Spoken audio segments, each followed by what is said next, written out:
With your inquiry activity, you found some interesting relationships between angles when two parallel lines are cut by a transversal. So now we're going to talk about the theorems and officially talk about where those angle relationships are. So prior knowledge, parallel lines you should know are lines on the same plane that never intersect. Linear pair is a pair of adjacent angles that form a straight line, and of course those are supplementary. Vertical angles, the angles opposite each other when two lines intersect. And of course, vertical angles are congruent. And we have congruent angles, which angles are angles that have the same measure. So a transversal is a line that intersects two or more lines. So we see that line M is intersecting line K and line L. So we would say that line M is transversal to K and L because it cuts through both of those lines. There are these angles here have a relationship, and if this transversal line M cuts through L and K, if they were parallel to each other, some interesting special properties exist between angle relationships. So let's say you know that line M and N are parallel, and we know that they're parallel by this marking here. Then we can say that their alternate interior and exterior angles are congruent. And here's how you decide if they're alternate interior and exterior. The term alternate refers to the transversal. So if they are alternate angles, they are going to be on opposite sides of the transversal. So if you look at 2 and 7, 2 is on the left of the transversal, 7 is on the right of the transversal. They are alternating the transversal line. And how do you know if they're interior or exterior? Well, look at your parallel lines. Kind of think of these as train tracks.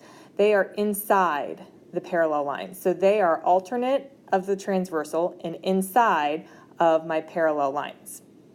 1 and 8, these two angles are example of an alternate exterior. They're alternate because 1 is on the left of transversal K and 8 is on the right of transversal K. And they're exterior because they're outside of my parallel line. So those would be alternate exterior angles. And if our line M and N is parallel, then alternate exterior and alternate interior angles are congruent. So here's the theorem that we would use. If you were given that two parallel lines are cut by a transversal, so if you know those two lines are parallel, then you know that the pairs of alternate interior angles are congruent. You would also know that the alternate exterior angles are congruent given the same information. Two parallel lines are cut by a transversal. Okay? Though that is the alternate interior angles theorem and the alternate exterior angles theorem. Of course, you need to write the converse of that. So using your logic, remember converse switches your hypothesis and your conclusion. So for example, the converse of the alternate interior angles theorem, instead of being given that there are two parallel lines, I would be given that the pairs of alternate interior angles are congruent. If my alternate interior angles are congruent, then I can say that those two lines are parallel. So that is the converse of that theorem. And it would be the converse of that theorem as well if you just switch interior with exterior. Okay, so our third type of relationship we have are corresponding angles. Corresponding angles are in the same position when you think about sliding them down. So here's one. If I look at how one is in this spot here, it's kind of in the top left right here. Well, look at these four angles. 3 is also in the top left if you're just focusing on these four angles here. So 1 and 3 are corresponding angles, and 6 and 8 are corresponding angles. And if we are given that M is parallel to N, we know that 1 and 3 are congruent and 6 and 8 are congruent. So that is your corresponding angles postulate. If two parallel lines are cut by transversal, then the pair of corresponding angles are congruent. And of course, you have to write the converse of that. So you would switch this and that. So if I gave you the information that these corresponding angles are congruent, then you can say, okay, I know my two lines are parallel. All right, the last couple of angle relationships that we have are same side angles.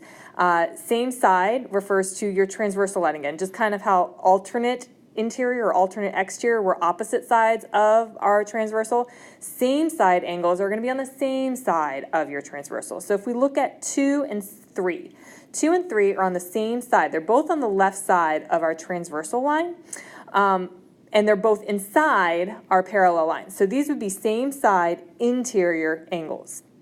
5 and 8, those would be on the same side of they're on the right side of my transversal, and they're outside. They lie outside of the parallel line. So those would be same side exterior angles.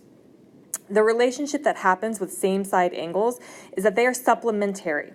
So 2 and 3, angles 2 and 3, they would add up to be 180 degrees. 5 and 8 would also add up to be 180 degrees. Your same side interior angles theorem and same side exterior angles theorem, if you know that two parallel lines are cut by transversal, so you know that the two lines are parallel, then you can say that the same side interior or same side exterior angles are supplementary.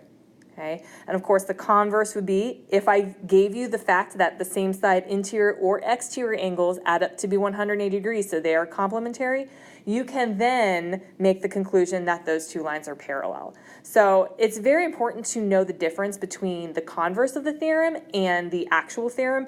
That's going to be very important when it comes to proofs dealing with that. So we're going to do proofs next class, and so you're going to want to know the difference between the converse and the regular. So that whole logic unit is coming back into play now that we are getting into these theorems.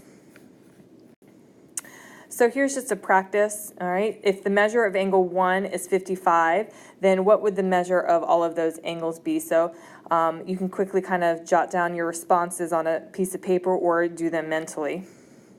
When you're ready, go ahead and hit play, and it'll show you the answers.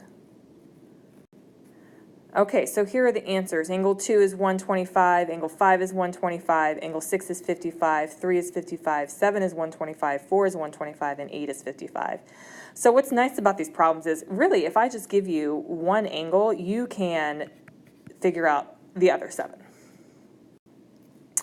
Okay, here's an algebra application. So determine the angle relationship.